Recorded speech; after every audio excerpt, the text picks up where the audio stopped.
Of more on this, I'm joined now in the studio, I'm delighted to say, by engineer Buba Galadima, who is a chieftain of the Nigeria Democratic Congress, or NDC, and a long-time political ally of Senator Obi Kwankwaso. So thank you very much indeed for coming in. Thank you very much, Charles, for having me on this program, Prime Time. Well, you know, it's always great to have you here. I mean, always great. And Thank you very much. Now, Senator Kwankwaso says the Southeast is not the North's enemy, and that Nigerians must forgive one another and move on from the divisions of the Civil War. It's a powerful message. But why is he making that argument now? Is this statesmanship or is it electioneering? Charles, in the first place, let me start by complaining. Go ahead. From your opening remarks, it seems that you are not going to give me up to 1 hour to discuss this all important issue. Okay, it's like a broken record, isn't it?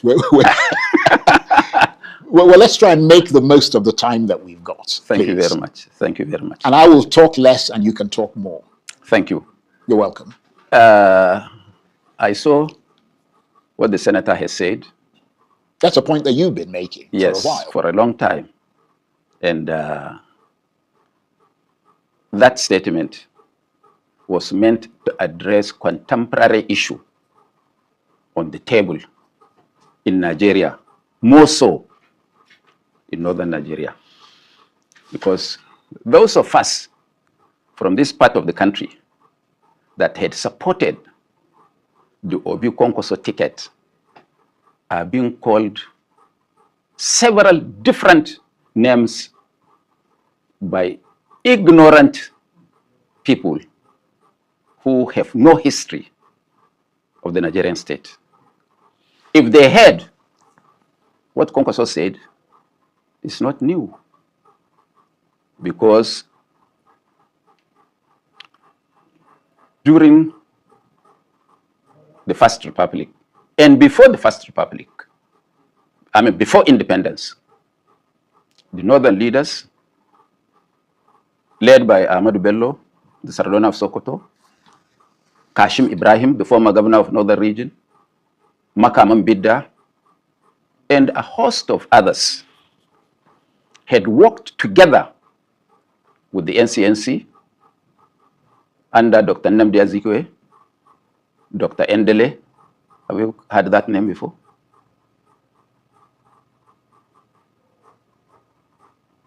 M.M. Murphy, and a host of several, Chief Dafa Birie, Chief Melford Okilo, and a host of others to fight for independence. And when 1960 came, Dr. Nnamdi Azikiwe and Ahmadu Bello teamed up together to rescue power from the colonial masters. And Dr. Azikiwe became the president of Nigeria and the commander-in-chief of the armed forces, while Balewa, representing the NPC, became the prime minister and head of government. And at that time, the unity and plurality of government was not in question. There was everybody in that government. Unfortunately, that unity in diversity was truncated in 1996. You mean 1960? 66. Yeah. 1966. A lot of people gave it different coloration. I am sure in my mind that nobody would want to destroy his house. Neither Zik, Opara, Mbadwe, Akiloe, or Akinjide, who are prominent members of that government, wouldn't have advocated for the coming of the military. So, if anything had happened, I would rather blame the military than blame civilian members of that government. And certainly not the generality of people who have nothing to do with the coup. With the coup, definitely, definitely. So, of course, in 1998, and I was a prominent young man in that system because I was the youth leader of the NPN. And we sat. You mean in 1970? 78. Yeah. So we sat with these elders We sit and listen and look at them so that we learn the ropes. Indeed. And then the government of Shehu Shagari also came together with people of Southeast and formed the MPN. Collins Obi, Mbadwe, Jeo Kezie, Dr. Ukweme, and a host of several people. When elections were held, the NPN never had a majority in parliament. So they had to fall back on the old alliance between Zik and Amadou Bello. And the Shagari now invited the NPP and formed a central government, of which Dr. Joseph West became the Senate president, while Barrister Ume Zoeke became the Speaker of the House of Rep. So it's not new. And of course, Alex Ekweme became the vice president. Right. So it's not new. And in 1998, when the PDP, the dominant party, went to Jos to fish for a candidate, there were two prominent sons of this country, General Olusegun Obasanjo and Dr. Alex Ekweme. I want to say, without fear of being contradicted, that all the political leaders of northern Nigeria in the PDP supported the candidature of Dr. Alex Ekweme, led by Adamu Chiroma and others. While the generals who had funds at that time in their hands, more than the politicians that were overthrown long time ago, rooted for General Obasanjo, and Obasanjo prevailed. So the alliance between the Southeast and the North has predated many people that are now active in politics. But because we aligned with Obi, and we have a reason. In politics, you do mathematics, and you calculate. It is our belief that that is the only ticket that can salvage Nigeria. Not only salvation, it is a ticket we call the healing ticket, such that we can forget the past. After all, a lot of people call us names because we brought, I don't want to mention tribe or religion in my politics, but we are being called a lot of names you may never know. We've been having this fight in this part of the country. But doesn't that tell you that you're going to have a problem then in the North? No, let me land. We have a lot of problems. We are having a lot of problems, but the problems are not insurmountable. We will overcome those problems. How are you going to overcome them if they're so deeply entrenched as you say they are? It's okay. Let me give you one typical example. There is a war right now going on in in Southeast Asia between America and Iran. But at the same time, you mean in the Middle East? In the Middle East, right? But at the same time, they are on the negotiation table. So it doesn't matter, and you should know that the Americans killed the Ayatollah, the new leader's father. But they are still on the negotiate. They are negotiating to make peace. I have a friend, Dr. D.N. Okechukwu, who wrote a book about the 1966 coup. And he went to see a prominent northern leader. And the man said he doesn't want to see him, that the Igbos killed our leaders. He said, you have to listen to me. I didn't. Did Obi? I certainly didn't. I didn't. Yeah. How old was Obi in 1966? How could he carry the cross of those who did it? It doesn't matter. Even if he did it, you've just shown me Ojukwu, Odumegwu Ojukwu. His action caused the death of his own people and other people. But he was forgiven and pardoned and came back to Nigeria and participated in the electoral processes of forming a government.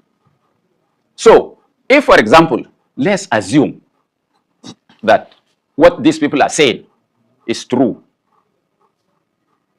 have they also, if the Igbos killed our leaders, have they also looked at the other side? How many Igbos also got killed? Indeed. And that's a very valid point that you make. Because there are people who say that there may have been the coup in 1960 January, but there was a counter coup in 1960 in July, where the head of state lost his life. Yeah, not just the head of state, and but several other people. Yeah, several other people. So and then, of course, there was we the don't pogrom want and to, then the war.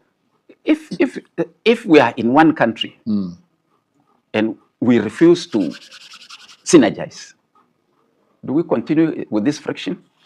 Most of the actors in this politics today never knew Ahmadu Bello, never knew Tafawa Balewa, never knew Ironsi. And most of the military officers that died, they didn't know them. Can we bring them back? If I ask you, if we continue in this, can we bring them back?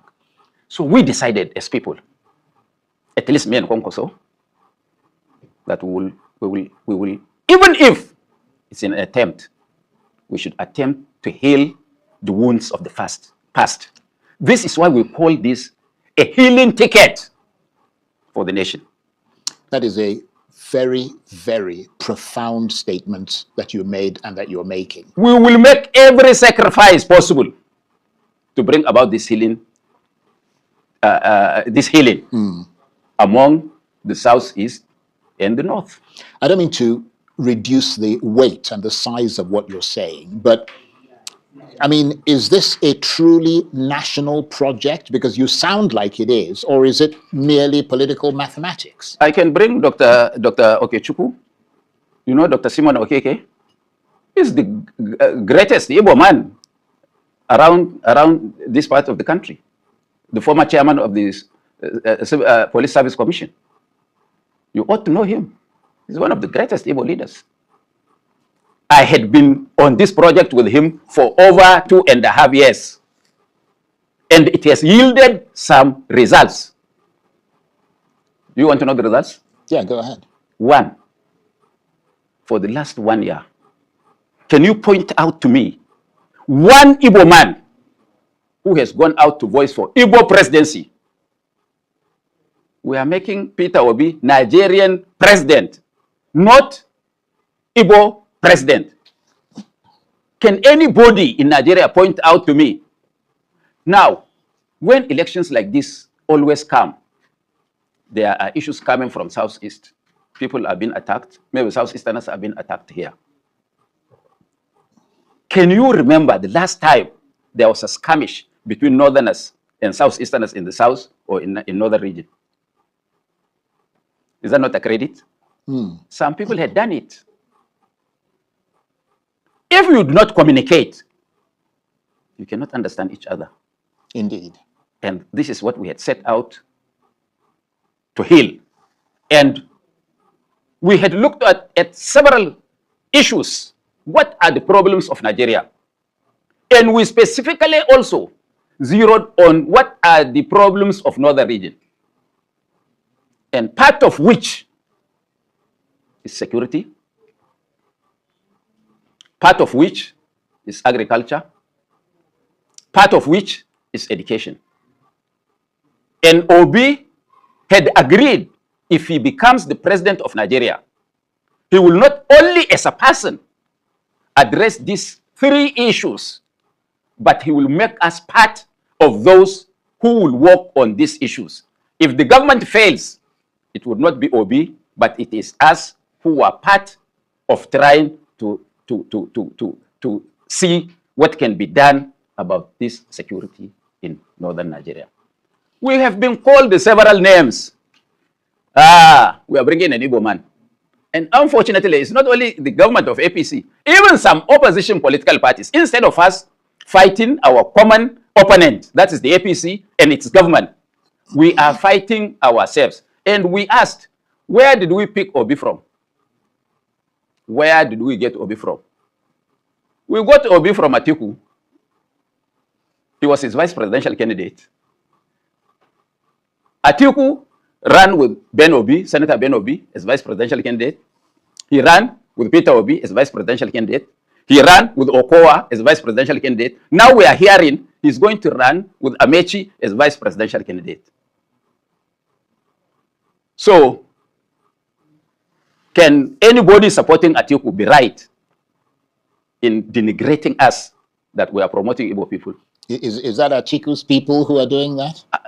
look at the social media and those who are promoting this issue. And I asked, if you don't want an Igbo man to be president, would you also ask for his votes to make you one? Would you? That's a good point you make. So, now, Charles, I know your dad very well. He chaired the Constituent Assembly. I was a member. 1989. No, 87. 87 to 89. 80, yes. And I was a member. Very active member. Very prominent member, though young. If he comes out of his grave now, he will beg God to take him back with what is happening in Nigeria. During their time, judges even don't attend social events. They don't. If they are given, it was really separation of powers. If they are given house, it's government house. Nobody can visit your father after office hours. True. Nobody. Very true. I know that one. It's a fact. So, a lot of things have been said. If you don't want us to support an Igbo man, don't also ask an Igbo man to vote for you. So, it is now incumbent on you from the Southeast. This is your best opportunity. You know that Ezekiel not only worked with Ahmadu Bello, could you remember that there was also a NCNC NEPU alliance of Malamino Kano? Can you also remember that Dr. Azikiwe worked with Buba Galadima in 1983? So if Kwankwaso said that, it is just a water flowing through its normal channel. Dr. Kwankwaso says no one can win Nigeria by playing only ethnic or religious politics. Yet, election after election, politicians continue to mobilize voters precisely along ethnic and religious lines. Is he acknowledging that Nigeria's political class, including his own generation, created this problem? Of course, we did create this problem. We were part of it. Those who have nothing to offer always fall back on simple issues of religion and tribe. You think I'm not qualified to be president? I think you'd make a jolly good president. Thank you. But if I can come down and support people younger than me by nearly 10 years, it means I must have seen something in them. And a lot of people, elites, for example, in this part of the country that hate Kwankwaso, is out of jealousy because they see him as somebody who has done what they could not do. And this ticket is not about Igbo, it's not about Hausa, not about Islam, not about Christianity. This ticket is about Nigeria. We cannot afford to have multitude of young men and women on the streets without a job. We are having a test of it. All these bandits, without education, without anything. You have Boko Haram, you have IPOP. We cannot afford to do that. Some people must put on their thinking cap to educate these people, to make them have skill, to show them the way of how they can be great. They cannot perpetually be your servants or my own. And we have sat down and looked at Nigeria and looked at the multitude of the population and zeroed on what shall we do should God give us this power. I want to tell you one thing. Since this government came of APC, at the coming of Tinubu, the greatest employer in Nigeria is agriculture. That has been neglected. Not only neglected, they imported food to crush the price such that it will not be charitable to go to the farm. And you are a farmer, of course. Yes. A bag of maize is 25,000. I wanted to sell my own yesterday. In fact, I will show you 900,000 naira they sent me. but I buy a bag of fertilizer for 5,500 to 7,000 urea and NPK. Tinubu, Buhari, as bad as he is, and as fierce as I fought him, ordered tractors, thousands of tractors from Brazil. They are all now packed at the seed council in Sheda after Kwakwaleda. Anybody should go and see. They refuse to distribute it to the farmers. That is why in this part of the country, when they say Tinubu is their enemy, people cannot understand. So these are issues that we will address. Shall we win this election? And we can win, God willing. Those tractors will not spend 1 week where they are. And we will stop importation. Government can subsidize the farmers to produce. That is a way of creating employment. Why should we? And then you can't develop a country without skill. We will teach young men and women, including graduates, skill to look after themselves and be employers of labor. Not only that, that we will use agriculture to produce raw materials and manufacture. Any country that cannot feed itself is a slave. Any country that cannot clothe itself. Are you not proud that under sanction, a third world country like Iran had become what they are? There is a food for thought. We can manufacture a needle in this country, even toothpick. And somebody tells us it's re-engineering the economy. So they say they are fighting corruption. Let's have a chance and call them and tell them, you've taken this loan, this is the total. Show us what you have done with the money. On that note, you will not say that I didn't give you the time to talk, because you have been speaking and you've spoken volubly. And I think a lot of people would have taken on board what you have said. I want to thank you exceedingly for taking the time to come and share your thoughts with us. And I look forward to the very next time that you will occupy the seat again. It's always a tremendous pleasure to see you and to hear you talk. Engineer Buba Galadima is a chieftain of the Nigeria Democratic Congress and a longtime political ally of Senator Obi Kwankwaso. Thank you very much indeed. And let's just leave it, because I know what you're going to say next.